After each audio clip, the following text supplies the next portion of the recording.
আপনি free fire game খেলেন বা না খেলেন, অ্যাটলিস্ট আপনি যদি মুসলিম ছেলেমেয়ে হয়ে থাকেন তাহলে অবশ্যই ভিডিওটি দেখে যাবেন এবং আমার অল্প কথা শুনে যাবেন প্লিজ।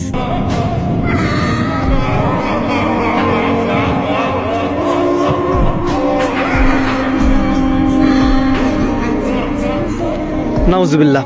তো আমরা যেটা দেখলাম ভিডিওতে, যারা ফ্রি ফায়ার খেলেন তারা অবশ্যই বুঝে গিয়েছেন এটা ফ্রি ফায়ারের একটি স্কিন, হ্যাঁ, গ্লুওয়াল, অর্থাৎ শত্রুর হামলা থেকে বাঁচার জন্য আমরা যে স্কিনটা বা যে ওয়ালটা সামনে ফেলি এবং শত্রুপক্ষ ওই ওয়ালের উপরে গুলি করে, এটা হচ্ছে ওই একটা স্কিন। তো এটাতে কি থিম ব্যবহার করা হয়েছে? থিমটি হচ্ছে একটা দেখা যাচ্ছে এটা স্পষ্ট কোরআনের একটি থিম। এটা কোরআন আমরা এভাবে সাধারণত বাইন্ডিং বা এরকম আমরা অনেক দোকানে বা কসমেটিক্সের দোকানে আমরা দেখে থাকি, এটা কোরআনের বাইন্ডিং, কোরআনটাই এমন হয়। কিন্তু এরা মানুষকে ধোকা দেওয়ার জন্য উপরে যে দুইটা মাছের ছবি দিয়ে দিয়েছে, এটা জাদুবিদ্যার একটা প্রতীক, ঠিক আছে, যেন মানুষ বুঝতে না পারে, মানুষ যেন বুঝতে না পারে, এজন্য সরাসরি সাংঘর্ষিক না হয়, এজন্য এটা দিয়েছে, এটা কোরআন। আজকে যারা গেম খেলতেছো, যারা এই স্কিন যারা নিচ্ছ, যারা ফেলতেছো, অনায়াসে তারা কোরআনের উপর গুলি করতেছে। তুমি চাইলেও কোরআনে গুলি করতে হবে, তুমি না চাইলেও গুলি করতে হবে। তোমার মাথা ঠিক থাকে না, তুমি যখন গেম খেলো না, তোমার মাথাটা ঠিক থাকে না, তুমি অনায়াসে এই স্কিনের উপর গুলি করতেছো, তুমি কোরআনের উপর গুলি করতেছো, তুমি মুসলিম উম্মার, হ্যাঁ, হাড়ের উপরে তুমি গুলি করতেছো। আরে আজকে যদি তোমাকে বলা হয় তুমি এই স্কুলের একটা বইয়ের উপরে তুমি গুলি করো, পারবা? পারবা না। তুমি একটা সাধারণ জেনারেল একটা বইয়ের উপরে যদি তুমি জাগতিক শিক্ষার বইয়ের উপরে তোমাকে আমি গুলি করতে বলি, এখন তুমি করতে পারবা না। কেন? কারণ বইয়ের প্রতি, বিদ্যার প্রতি আমাদের সবার ভালোবাসা আছে। কিন্তু তোমাকে কোন জায়গায়, এই গেমটা একটা মাতলামি একটা জিনিস।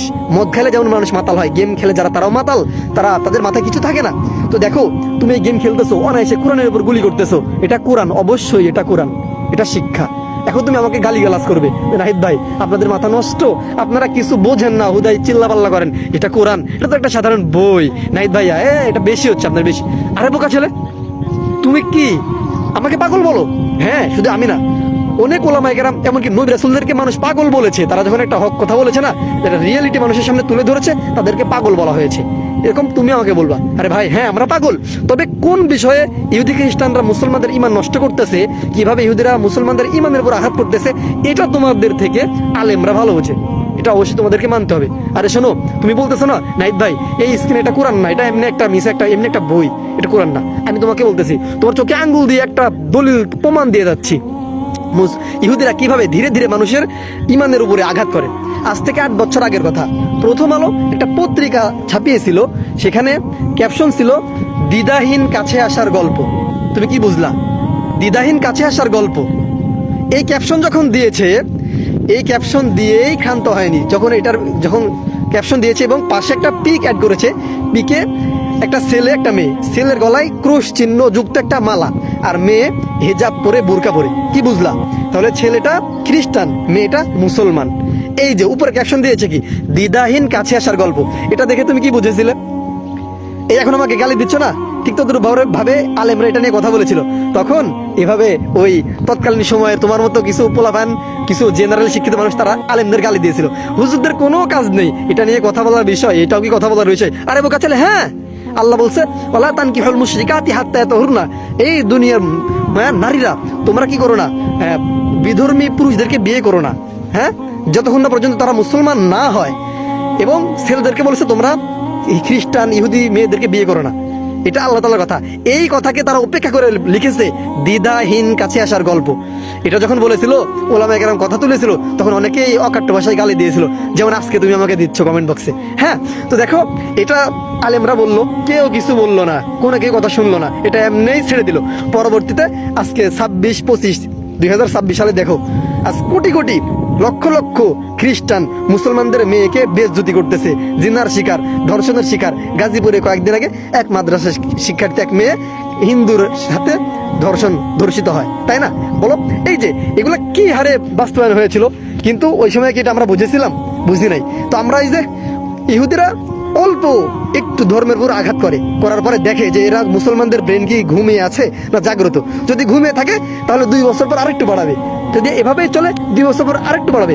এমন করতে করতে একেবারে সাংঘর্ষিকভাবে মুসলমানদের ঈমানের উপর আঘাত করে, যার প্রমাণ দ্বিধাহীন কাছে আসার গল্প আজ থেকে 8 বছর আগে আমরা দেখেছিলাম। আজকে 26 এসে দেখতেছি অহরহ মুসলিম বোনদের ধর্ষণ করতেছে ইহুদি খ্রিস্টানরা। এটাই ইসলামকে অবমাননা, ইসলামকে মিশে দেওয়ার চক্রান্ত ইহুদি খ্রিস্টানদের। বোকা ছেলে, ইহুদি খ্রিস্টানরা একদিনে তোমাকে রাস্তায় নামাবে না, একদিনে তোমার ইমানকে নষ্ট করবে না। আজকে যদি তোমাকে বলা হয় তুমি কোরআনের উপর গুলি করো, তুমি পারবা না, তুমি করবা না, তোমার অন্তরে ইমান আছে। হ্যাঁ, এজন্য তারা এই কোরআনের একটা থিম বানিয়ে তারা ফ্রি ফায়ার এটা মাতলামি গেমের মধ্যে দিয়ে দিয়েছে। আজকে হাজার হাজার মুসলমানের ছেলে এই গেমটা খেলতে গিয়ে অনায়াসে অনিচ্ছাতেই সে এই কোরআনের উপরে গুলি করতেছে। এভাবে গুলি করতে করতে 5 বছর যখন চলে যাবে, 10 বছর চলে যাবে, তোমার মাইন্ড থেকে, তোমার মাথা থেকে এই চিন্তা চলে যাবে যেটা কোরআনের একটা আজমত, কোরআনের একটা মহব্বত, এখানে গুলি করা যাবে না, এই যে একটা চিন্তা এটা তোমার মাথা থেকে চলে যাবে। তখন তুমি সাইকো হয়ে যাবে। হ্যাঁ, তখন তুমি ইচ্ছা করলেই তুমি এই কিছু টাকা দিলেই তুমি কিছু টাকার বিনিময়ে কোরআনের উপর গুলি করবে। তোমার আর মাথায় থাকবে না যেটা সম্মানের বস্তু, এটা শিক্ষা, এটা বিদ্যা, এটা কোরআন, এটা আমাকে ভালোবাসতে হবে, এখানে বেয়াদবি করা যাবে না, এই চিন্তা তোমার থাকবে না। তখন তুমি অনায়াসেই কোরআনের উপর গুলি করবে। এটাই হলো ইহুদি খ্রিস্টানদের বাস্তবতা, তাদের রিয়ালিটি। ঠিক আছে, তারা এভাবেই আস্তে আস্তে মুসলমানদের ইমানের উপর আঘাত করে, তারা একদিনে করে না। কাজেই তুমি যতই বলো নাহিদ ভাই এটা এমনিই বলতেছেন, বেশি হয়ে গেল, বেশি না ভাই, এটাই এভাবে আমাদের ইমানকে নষ্ট করে আসতেছে যুগ যুগ ধরে ইহুদি খ্রিস্টানরা। তারা একবারে তোমাকে এভাবে রাস্তায় নামাবে না, একবার তোমার ইমানটাকে নষ্ট করবে না। কাজে আমি তোমাদেরকে বলবো, সমস্ত মুসলিম ভাই বোনদেরকে বলবো, তোমরা এই ভিডিওটি অবশ্যই বেশি থেকে বেশি শেয়ার করে দাও এবং মুসলমানদের এই ইমান নষ্টের রাস্তা থেকে ফিরে আসার জন্য তাদেরকে হেল্প করো এবং বন্ধুদেরকে সতর্ক করতে ভিডিওটি ব্যাপক হারে শেয়ার করে দাও। নিজে সতর্ক হও, নিজের ইমান টিকাও, আরেকজনের ইমানকে টিকাইতে সাহায্য করো। ভিডিওটি শেয়ার করে দাও। আল্লাহ হাফেজ।